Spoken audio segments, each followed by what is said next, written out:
Oh my gosh, I'm so excited. Can you tell that I am excited? Yes. Anyway, so the reason why I am excited is because we're going to be talking about how to research comparable properties, right? Comparable sales that's happening in the neighborhood of the property that we're interested in buying at the tax deed sale, right? It is so important. This is one of these steps in our due diligence process, okay? One of the steps in our research and our due diligence process is to identify, what are properties selling for in the neighborhood of the property that I want to buy. All right. So without any further ado, all right, Jackie Jackson style, I'm about to share my screen. We're about to get it in. Oh, yes, we are. All right. So here we go. So I've already set everything up for you on this awesome, amazing Tax Deed Tuesday. Today, we are actually in Volusia County. Why not? Right. So Volusia County, Florida. Where is Volusia County? Let me think out loud. Volusia County is where Daytona Beach is located.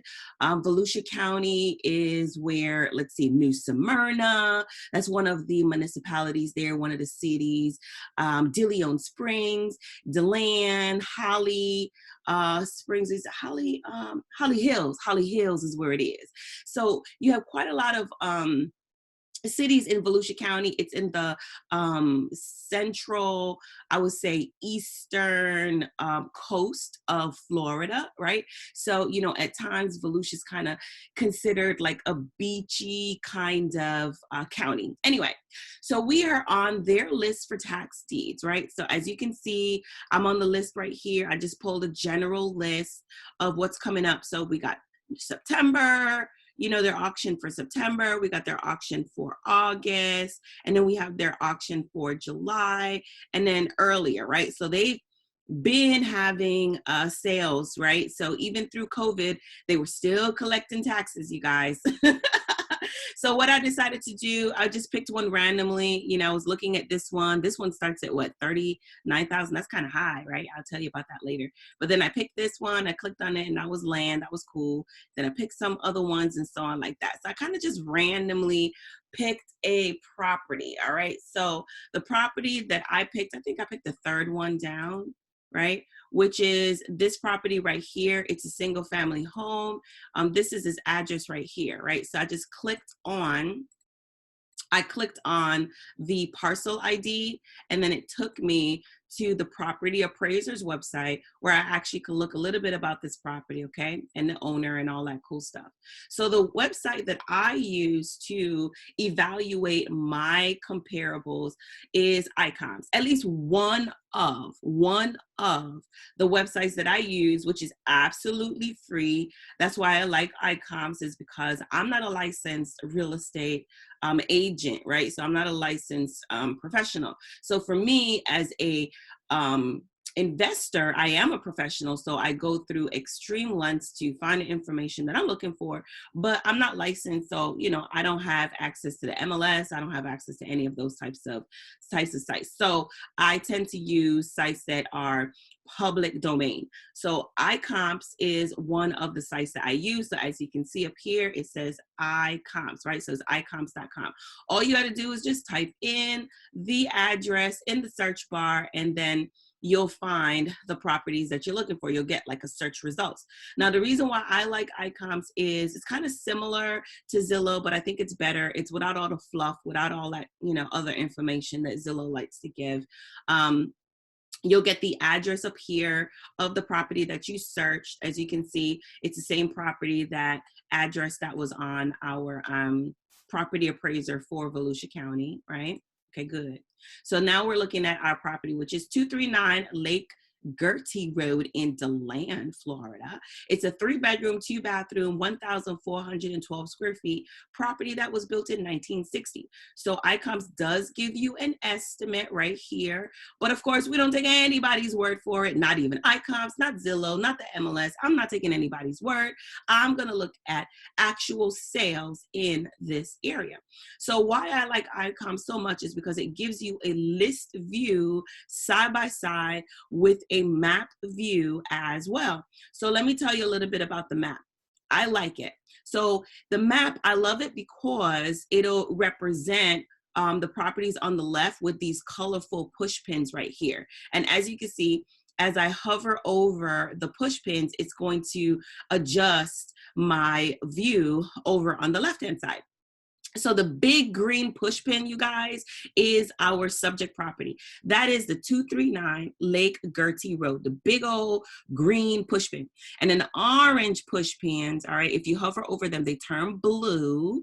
And when you hover over them, they turn blue, and then you'll see that the property on the left, the address specific that correlates with that push pin, is going to be highlighted on the left in green. So I love that too.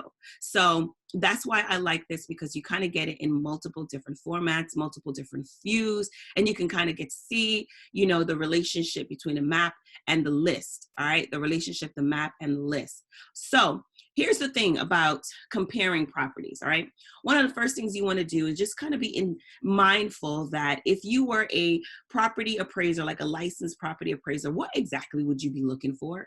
Well, the first things first is what you're going to look for. You're going to look for the most recent sales in that neighborhood. So ICOMS allows you to click on this little button right here called sales date, okay? And it's going to adjust, from either descending order to ascending order. So I love looking at all of the data from the most recent to past.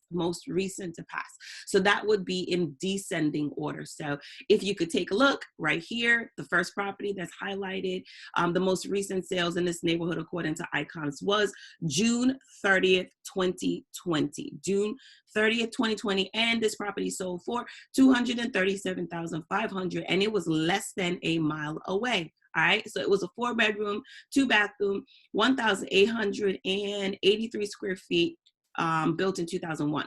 Well, this property, although it is within our geographical distance, and I like to also compare properties that was less than 1 mile away, this property is actually not a comparable property for us. Not only is it larger in square footage, it also has more bedrooms, has one more bedroom, and it was not even built in the same decade. Do you see that? Our subject property was built in 1960, and this property was built in 2001. Oh my gosh. Heck no, this is not a comparable property. It's just not the same. It's like comparing apples and oranges. I know you guys heard that before. So what we're looking for is apples and apples, all right?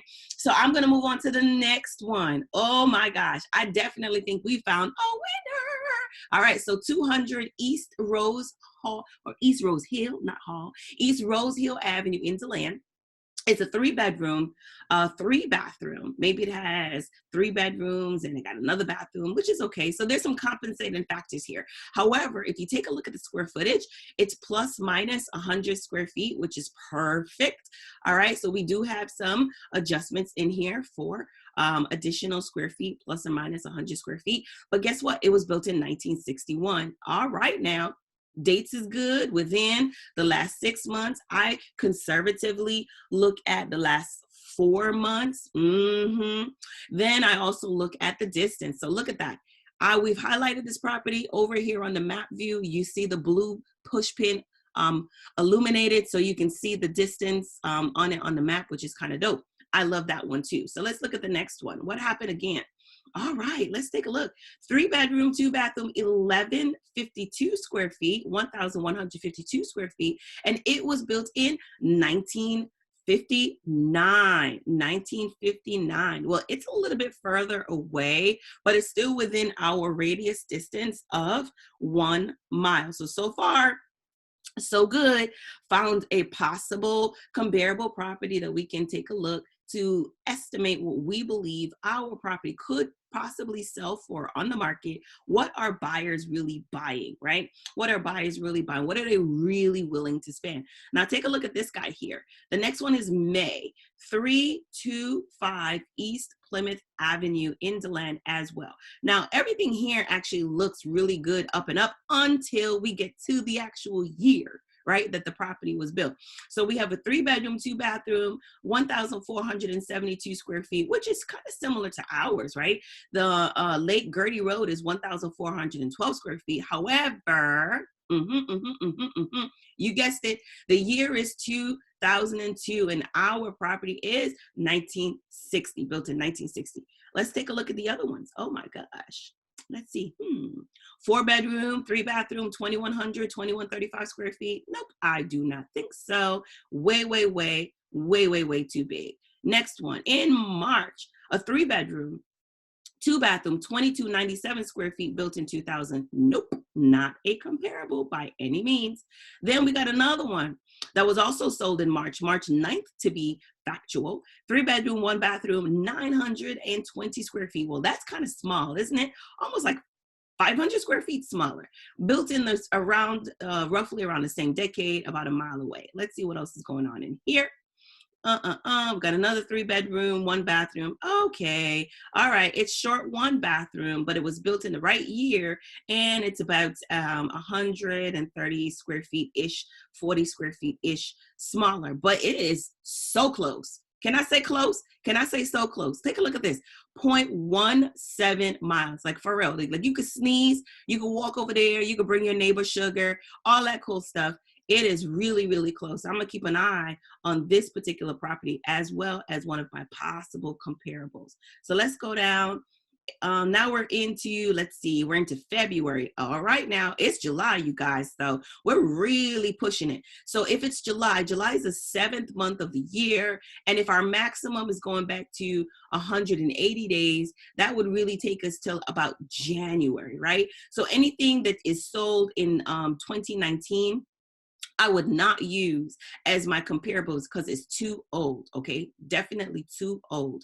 It happened too long ago in the past. And then now we're back to January. So January would probably be the oldest sale that I would consider is if I'm looking at it, but technically, conservatively as investors, I'm really looking at 120 days or less. So truly, I'm really being very tight when it comes onto my criteria, very tight. So the comps that I have found that I think that this property could possibly be compared to is 502 Wedgehoggle Avenue, 502 Wedgehoggle. And then the next one is, let's see, I had found it here. 502 Wedgehoggle. Oh, here we go. 200 East Rose Hall, even though the the bathrooms is one more. That was one. So you have two most recent. That was like less than 30 days away, right? Less than 30 days in the past. Yep, definitely would consider those. And there was one more. Let's see. I think it was, yep, this one right here. The one on Lake Gertie, because guess what? It's the same street, y'all. It's the same street. That's like a dead giveaway. Same street, 120 to maximum 180 days away, same street, same year, 3 bedrooms, 1 bathroom on the same block. 0.17 miles away. They're neighbors. This is definitely a good comp. So what do we do next? We can definitely infer that our range is between 165,000 on the low end to about 189,900. Okay, so that is our absolute range. Now what we want to do is we can do like a square footage, like price per square foot. Sometimes I will do that as well too. All you would do is you would take the sales price that the property sold for and divide it by the square footage, right? So I would take 189,900 divided by 1,584, and I would get my price per square foot because I'm just trying to figure some stuff out. 173,000 and divided by 1,152 square feet. And then I would also take my, where we go? Where's my March comp here on Gertie? Yep, 165,000 and then divide it by 1,272 square feet. Then I would just take the average of each of those square footage. And then that average number I would multiply by the square footage of this property right here, which is 1,412 square feet right up at the top here. And then I would get my numbers, right? So that's kind of one of the ways that I would do it. But for just really easy math this morning, I'm a really conservative real estate investor. So what I do is I'm usually, if I'm going to estimate how much a property could possibly sell for, specifically because I'm going to the auction, right? It's not like I'm putting this property on the market right now. I'm going to lean towards the lower end because I know specifically that there are comps that at least this property can sell for 165. So I know it could possibly sell for more if you do some renovation, if you make it all sexy, all HGTV sexy, all that cool stuff. But I know for a fact that it probably could sell for 165. At minimum, it could sell for 165. So that's the amount that I personally would actually go for, is around the 165, maximum 170, even though I know that it could sell for more. So just a ballpark estimate, ballpark figure, just looking at the comparable sales, apples to apples. Remember, you are looking for the most recent sales in the same neighborhood that the property is located. And how do you know it's the same neighborhood? You're looking at the distance, you guys. Make sure you're not 5 miles away. Make sure you're not 3 miles away. Make sure you're not crossing over like subdivisions and railroads and major highways. That is not the same neighborhood. It's not. All right. Next, you're also going to look at the year that the property was built. Make sure it's the same decade, you guys, that you can really comparing apples to apples. Like, I can't tell you how many times people want to choose and select comps of properties that were built like 40 years, you know, their junior or their senior, whatever they call it. It's just like, come on. It is not even the same decade, not even the same structurally sound property. They weren't even built to the same codes. All right, think about it, right? 1960, a house built in 1960 is probably like a flat roof ranch property with maybe even like a low pitch, if it does have a pitch in the roof. And it's a ranch style property, you know, normally going to be like one level, right? One story. A house built in 2002, dude, not even the same type of house. It could be more than 1 story, 2 stories, you know, it's just built to a whole different standard, a whole different code. So I just wanted to share with you iComps. Go ahead and check it out. Type it into your browser whenever you get a chance. Start plugging in some addresses and see what comes up. Maybe you want to check out your own house. Maybe you want to check out a property that you're considering to purchase, right? You just want to see exactly what has been sold in that area. All right. So again, this is Tax Deed Tuesday with your girl, the Jackie Jackson, full-time real estate investor, mentor, and coach. And I'm just really bringing you all the goods, bringing you all the tools, the resources, and the research to make sure that you make excellent buying decisions, excellent buying decisions when it comes onto your tax deed. So this is a property here that's coming up for auction in Volusia. Let me show it to you. It's right here. Boom, boom, boom. There it is. I know it says $36,541 as the opening bid. That opening bid, depending if you're a real estate investor, how much money you got, it may be high or it may be excellent. This property is worth between, you know, $165,000 to $189,000. I don't know. I'm thinking that this is a good buy, good buy. So anyway, you got to do your additional due diligence and see what's going on with the property. But at the end of the day, it's still a relatively, if you're comparing the opening bid to what the property is actually worth, there's definitely some incentive and value and equity that is in there. Anyway, I love your comments. I love your shares. Please remember to, you know, shout me out in the comments, share this video, and just give me a shout out. If you want to connect with me, you want to chat with me, you can always go to my website, thejackyjackson.com. And then you can also book a free consultation. You want to figure out how you could work with me, how you could become one of my students, how you can, you know, just get connected with me. Just book a appointment. It's free. I love to talk to people, and I normally call you back. It'll be me. It won't be a sales rep. It'll be me calling you back. Anyway, you guys have an awesome, amazing week. I look forward to hanging out with you again on the next Tax Deed Tuesday. Woohoo! Oh my gosh.